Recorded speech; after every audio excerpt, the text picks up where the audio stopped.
everybody, it's Kendra here. Today I'm going to be talking about Holst Garn. Now, a few weeks ago I posted a video about planning some projects and things, and I got a lot of questions and comments about the company Holst and the yarn line.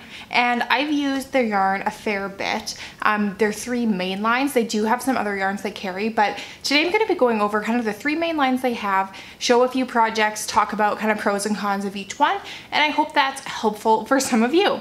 So Holst Garn is a company out of Denmark, and so when you're looking on their website, they do have an English option, and then they also have a few different currencies available. So when I'm talking about prices, I'm talking about US dollars. I'm in Canada, but I have purchased from them before and it was no problem at all, especially with just like Google Translate options on your computer. I found it pretty straightforward to find what I was looking for. So I think the line I've heard the most of from Holst Garn is called their Super Soft. Now the Super Soft is a little bit deceiving because it's soft, but I wouldn't call it super soft. It is a 50% merino, 50% Shetland blend, and I have a few different colors here.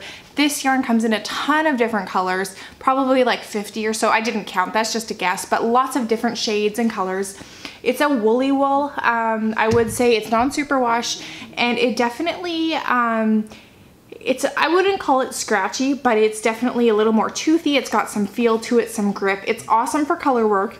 It's almost a little bit Velcro-y, but there's something unique about all the Holst line, all the Holst yarns, and that's that they come with this spinning oil on it. And they say this right on their website, that they really do bloom after they're washed. And so even though in the cone or in the ball, they, yeah, it's almost like a slickness, like a little bit of a lanolin feel, but it washes out and it plumps right up when you wash it. Not to say it's going to become a super thick yarn. It is a light fingering weight.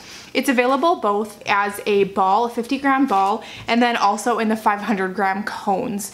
So you kind of have to price it out. Sometimes they have different sales or deals on either the balls or the cones to see what works best for your project. But there's quite a lot of yardage because it is a light fingering.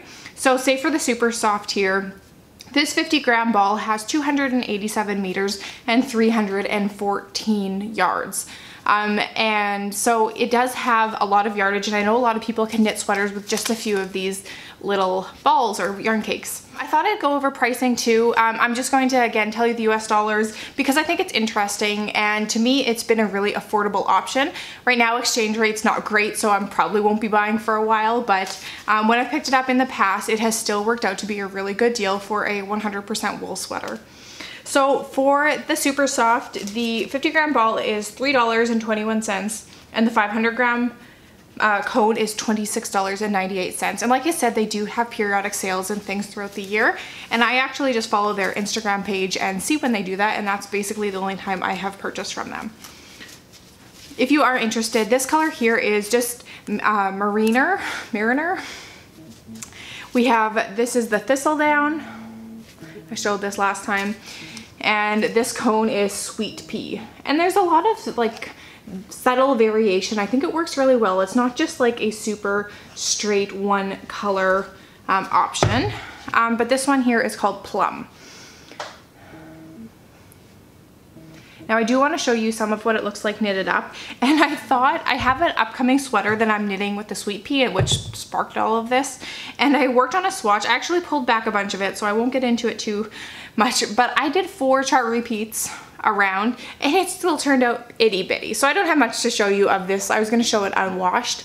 Oh, and that blue, I've got 2 different blue colors in here so far. The one you can really see is not Holst, but the other one is. You can see at the top there, it's almost looks loose, and I don't know, the ribbing looks kind of funny, and I find that that's one of the things that the blocking really helps with. Oh, I also have this little color here. I forget what it's called, sea glass or something like that. So from the Super Soft, I have 2 sweaters to show you that, again, I've shown them here before, but this is the Ingle sweater. It still hasn't been ripped up. It's been on the chopping block for a long time. This silvery color is not Holst, and you can see it's a little bit thicker, or maybe you can't see, it's a dark yarn, I know. But it doesn't look super skinny. This one does have the yarn held double, so obviously that makes a difference. And I have heard a lot of people say they really like it held double, and honestly I have to agree. This other sweater I knit with it held single. Again, it's just awesome for color work. The yarns stick together just perfect, and yet it's really defined. So I'll hold them together. I know, again, being dark, it's hard to see. The weight of it held double is really, really nice. I would definitely like to knit another sweater with it held double. Held single here. I don't remember what the gauge was on this sweater, but it is still, it's not see-through, but it's light. I mean, I'm sitting opposite from the window and I can see through it very easily.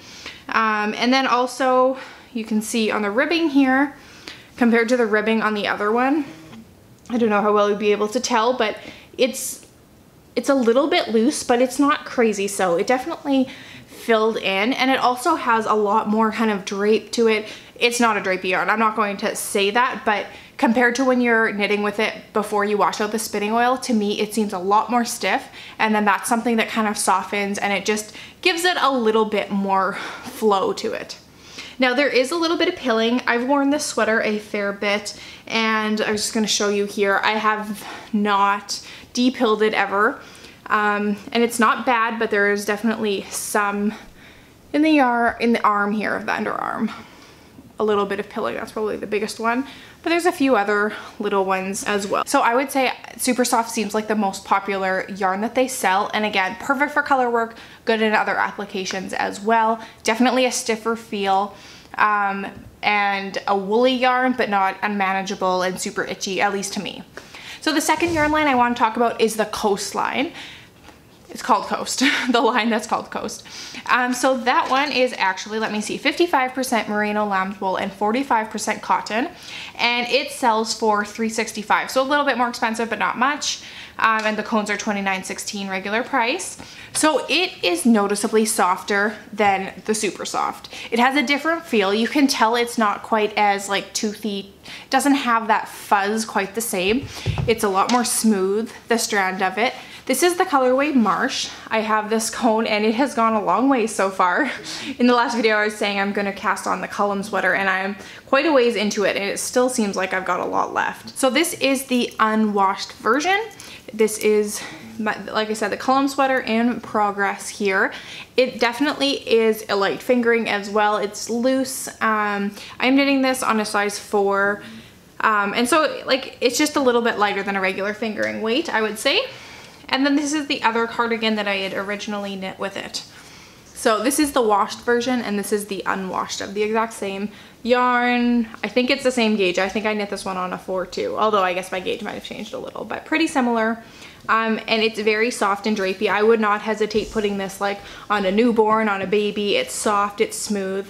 I have thought in switching from wool to the wool cotton blend that it is a little bit ropey. Like I can kind of feel it in my hands as I'm working with it. It just doesn't have the same amount of bounce or give as this straight wool, but it's not unmanageable, and I think part of that is just that softness that comes along with it, and it's like an even mix. It's not a super high cotton content. It doesn't really bother me, but it's a little bit different. You can tell that there is that structure in it. So the last line today is called Tides, and it is 70% pure new wool and 30% silk. I don't have really much to show you of it, but I knit a sweater out of it last year, so I will show you that instead. And here it is. You can see this sweater has a lot of cabling in it, and there's definitely holy bits, and some of that is just that yarn is it just pulls away, like it's that ropey feel. It doesn't fluff out the same way that a wool would. This one here, Tides, is my least favorite of the 3 personally, and that is, I mean, knitting with it, it's even more stiff than the Coast in my opinion, and it also, when I'm wearing it, I can feel like that ropiness. It doesn't have the same softness that Coast has. It doesn't have the same like fluffy fuzziness that the Super Soft has, but it's almost like you can feel each strand of it, and I find when I'm wearing it like around my neck, it's the one that bothers me the most, which is kind of interesting. I didn't think that would be the case, and it's not one I would probably choose to knit with again. The Tides is the most expensive of the 3. It is $3.94 for the 50 gram or $31.35 for the cone. And there is quite a few colors of both the Coast and the Tides, but I think the most colors come in the Super Soft. So as you can see, I really do like Holst. I feel like it's such a good option for a pure wool that is affordable, and especially when you're making a sweater, you can get a really inexpensive quality wool sweater made from it. It's definitely one that I kind of keep my eye on and watch for sales and things, because you can, when I purchase it, there is a shipping cost in bringing it to Canada, but it kind of stays the same. I think it's around $10 when I've bought it in the past, and I think I've done 2 orders with them now. So for both of them, I've bought quite a few things each time, but it's that same shipping cost whether you buy like one thing or a few. So for me, if I can buy a few sweaters and then divide the shipping cost by, say, 4 sweaters, it works out to be a pretty good cost per item, which is something I always kind of keep in mind when ordering yarn. I am not affiliated with Holst in any way. I just enjoy using it. If you have any questions, you can leave them down below and I can try to answer. I really don't know too much about it besides just from my own experience, but I hope that this was helpful to you. So thank you for watching, and I will see you in the next video. Bye.